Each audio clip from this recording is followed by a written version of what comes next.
ចេះថាកម្ពុជាមានអ្វីដោះដូរក្នុងតំណែងតំណងចិត្តដិតជាមួយអាមេរិកទេអត់មានយុទ្ធសាស្ត្រកណ្ដួយអីទេគឺមានអីឲ្យគេចំណេញគេជក់គេរាប់រកអត់ចំណេញគេធាក់លុបចោលអាពាក្យយុទ្ធសាស្ត្រហ្នឹងអត់មានអីយុទ្ធសាស្ត្រអីទេអត់មានទេយុទ្ធសាស្ត្រកណ្ដួយអីវាអត់មានទេគឺមានន័យថាតើខ្លួនឯងមានអីដូរនឹងគេដើម្បីឲ្យគេមកជួយដឹងជួយលឺនឹងរឿងសៀមនឹងយួនដែលវាគៀបហ្នឹងនៅក្នុងដង្កៀបសួនយួននឹងសៀមហ្នឹងតើកម្ពុជាអាចរកផ្លូវណាការពារខ្លួនដោយយកអ្វីទៅដោះដូរជាមួយអាមេរិកគ្មានយុទ្ធសាស្ត្រអីទេកុំប្រើពាក្យធំពេកអាហ្នឹងពាក្យទៅដួយឆ្កែមកពីចេះតែប្រើពាក្យធំនឹងហើយដែលវាភ្លើគ្មានដឹងស្អីនោះយើងនឹងគ្មានលំដាប់អីណាចេះប្រើយុទ្ធសាស្ត្រអីទេឧបមាថាវាមានស្អីទៅដូរគេឲ្យគេមកជួយមើលថែយើងខ្លះដូចស្ដេចអង្គឌួងសរសេរសម្បត្តិទៅបារាំងដល់ពេលបារាំងវាមកវាមើលឃើញកម្ពុជានឹងប៉ុណ្ណឹង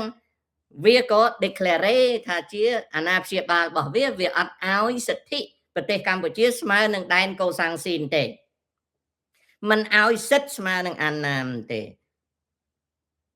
វាឲ្យត្រឹមតែ protectorate ពីព្រោះស្រុកខ្មែរវាគ្មានស្អីដែលទៅដោះដូរនឹងវាអញ្ចឹងកុំប្រើពាក្យធំពេកយុទ្ធសាស្ត្រស្អីទៅសុំឲ្យគេជួយមើលផងមានអីទៅដូរគេទៅតែប៉ុណ្ណឹងកាលណាយើងនិយាយប្រើពាក្យធំពេកអានេះដឹកនាំតែវាល្ងងវាភ្លើនាំស្រុកអាលាយនេះវាចូលដល់វាចូលចោះចូលឡើងតែអានៅក្រោមក៏ចូលអានៅកណ្ដាលក៏ចូលអានៅខាងលើក៏ចូលគេវាយប៉ោងខោហើមមុខដែលរយៈកាលកន្លងមកដោយសារតែចូលប្រើពាក្យធំហ្នឹងវាសិតតអ្នកយុទ្ធសាស្ត្រវ័យក្មេងអីវ័យក្មេងឥឡូវគេវាយឡើងប៉ោងខោដើរឡើងត្រេត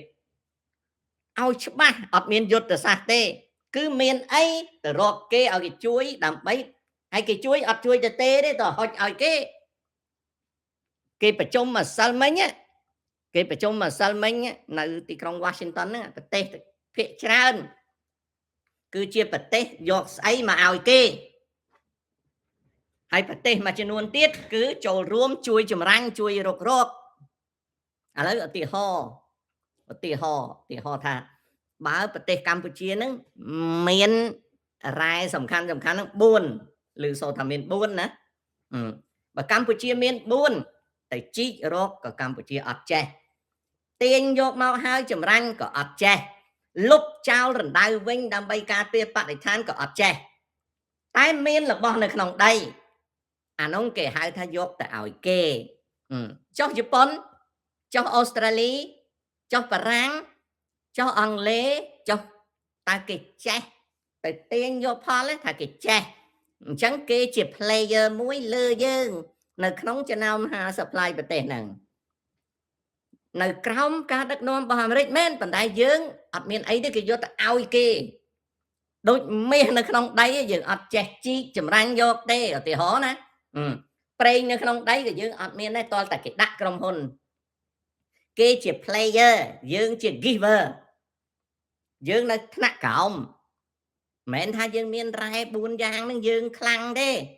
យើងស្មើទេគឺយើងនៅក្រោមពីព្រោះដៃយើងវាអត់ចេះបានជាខ្ញុំនិយាយរាល់តដងថាវាតលតែកសាងធនធានមនុស្សនឹងគូក្បាលបើមិនចឹងទេដាក់ទៅគឺអាលាយ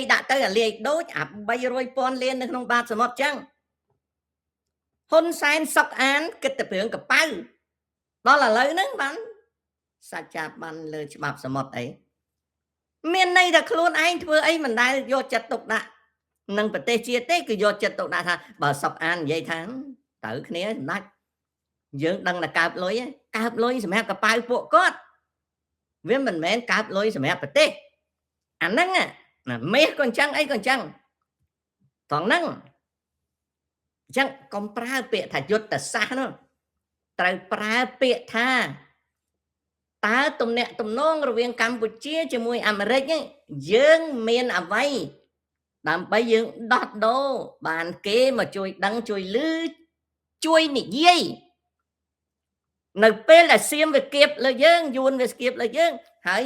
យើង ខាត់ចិត្តអាមេរិកដើម្បីនាំទំនិញមកអាមេរិកឲ្យបាន 20,000 25,000 ឬក៏ 35,000 លានដូចយួនអញ្ចឹងណាវាដឹកអីវ៉ាន់មកអាមេរិក 158,000 លានមហាវា 158,000 លានទៅបានពីម្សិលមួយថ្ងៃហ្នឹងក្រសួងពាណិជ្ជកម្មវាមកចុះហត្ថលេខាជាមួយអាមេរិកដើម្បីទិញអីវ៉ាន់អាមេរិករាប់ពាន់លានទៅវិញកុំឲ្យអាមេរិកនឹងចងពន្ធដារនៅថៃវាកំពុងតែសេដ្ឋកិច្ចវាដាំក្បាលចុះប៉ុន្តែ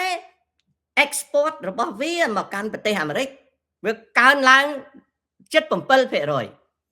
អញ្ចឹងបើវាចរចាពន្ធគយជាមួយអាមេរិកវាអត់ចុះទេបើវាអត់ចុះទេថៃត្រូវប្រញាប់មកទិញអីវ៉ាន់អាមេរិកដើម្បីថ្លឹងចិញ្ចៀងពាណិជ្ជកម្មដោះដូរមិនមែនយុទ្ធសាស្ត្រទេកុំភ្លើប្រើពាក្យធំពេកចូលចយមកចូលណាថ្ងៃក្រោយសូម្បីតែធ្វើគ្នាក៏យុទ្ធសាស្ត្រដែរអ្នកដឹកនាំយើងមុននឹងដេកជាមួយអ្នកណាមួយត្រូវមានយុទ្ធសាស្ត្រអញហើយសក់ចូលទៅជួនកាលលាតទឹកមាត់ទេប៉ុន្តែយុទ្ធសាស្ត្របើយើងឲ្យតម្លៃខ្លាំងពេកទៅមនុស្សវាចូលអស់ដល់ចូលអស់អត់រៀនអត់សូត្រអីទេអាងអីអាងតែវាយក្បាលគ្នាណាអាងវាយក្បាលគ្នាគ្រាន់តែដេកធ្វើគ្នាហ្នឹងក៏យុទ្ធសាស្ត្រដែរយុទ្ធសាស្ត្រនៃថ្នាក់ដឹកនាំធ្វើក៏មានយុទ្ធសាស្ត្រដែរវាអញ្ចឹងកុំឲ្យប្រើពាក្យខ្ពស់ពេកប្រើពាក្យល្មមបានហើយសុំឲ្យយល់ឲ្យច្បាស់បានហើយយើងត្រូវមានអីទៅដូរនឹងគេដើម្បីនឹងយើងមានឱកាសដឹកផលិតផលយើងចូលទីផ្សារគេហើយគេតម្កល់ពន្ធដារ 19% ឲ្យយើងទី1ទី2យើងមានស្អីសម្រាប់រកស៊ីជាមួយគេឲ្យក្រុមហ៊ុនគេមកចោះកុងត្រាជាមួយយើងដើម្បីគេនៅនឹងសមុទ្រយើងគេនៅលើដីយើងសៀមវាមិនហ៊ានវាយយើងកុំហាមាត់ធំពេកដូចមួយនៅ Facebook ឈ្មោះអាណេវអាហ្នឹងពីដើមដូច LDP ទេអាហ្នឹងដូច LDP ទេឥឡូវវាទៅលុញហ្វងហ៊ុនសែនលុញឡើងឆ្អាតវាលុញយកអាហ្នឹងឈ្មោះវាអាណេវណាខ្ញុំមិនដែលបានមើលវាតែមិនខំប្រឹងលុញលុញអាមួយទៀតឈ្មោះទូចសុកខាអានោះលុញតលតែកលិតពងលោកធំលុញឡើងពងលោកធំឡើងហើមពងមិនមែនលុញធម្មតាឲ្យចេញនេះលុញបានជាឥឡូវហ្នឹងឃើញទ្រោមទេទ្រោមទាំងអាអ្នកគេលុញទ្រោមទាំងអាអ្នកលុញគេហើយថ្នាក់ណាសិតតអ្នកនាំពាក្យក្រសួងយើងមានមនុស្សធនអញ្ចឹងអត់មានយុទ្ធសាស្ត្រស្អីទេត្រូវសួរថាតើកម្ពុជាមានអ្វីយកទៅដោះដូរដើម្បីបង្កើតកិច្ចសហប្រតិបត្តិការឲ្យអាមេរិកនឹងវាមករកស៊ីស្រុកខ្មែរហើយឲ្យខ្មែរនឹងអាចនាំចេញឲ្យបានច្រើនទៅស្រុកអាមេរិកនេះគឺជាភាសាត្រូវប្រើអូខេអាហ្នឹងអញ្ចឹងខ្ញុំមិនមែនថាឲ្យកូនឯងទេតែខ្ញុំចង់ប្រាប់កូនឯងថាកូនឯងកំពុងតែលងនឹងអាសម្ដីជោដូចខ្ញុំនិយាយចឹងយូរធំតែធ្វើគ្នាធ្វើក្តិតកបីក៏អ្នកដឹកនាំមានយុទ្ធសាស្ត្រដែរអញ្ចឹងហើយបានជំទាវដែលកាន់កិច្ចការព្រំដែននៅស្រុកខ្មែរទៅថ្វាយអង្គមអាមនុស្សបំផ្លាញសាសនានៅកំពង់ឆ្នាំងដោយសារអីខ្លួនណាកាន់កិច្ចការព្រំដែនណាអាយុជីវិតជាតិណាបើខួរក្បាលខ្លួនអន់ប៉ុណ្ណឹងគេយកទៅធ្វើការពារព្រំដែនដើម្បីកើតណាអានោះត្រូវតែយល់រឿងហ្នឹងឈប់ចូលទៅឈប់ប្រើពាក្យខ្ពស់ពេកប្រើតែពាក្យសាមញ្ញបានហើយ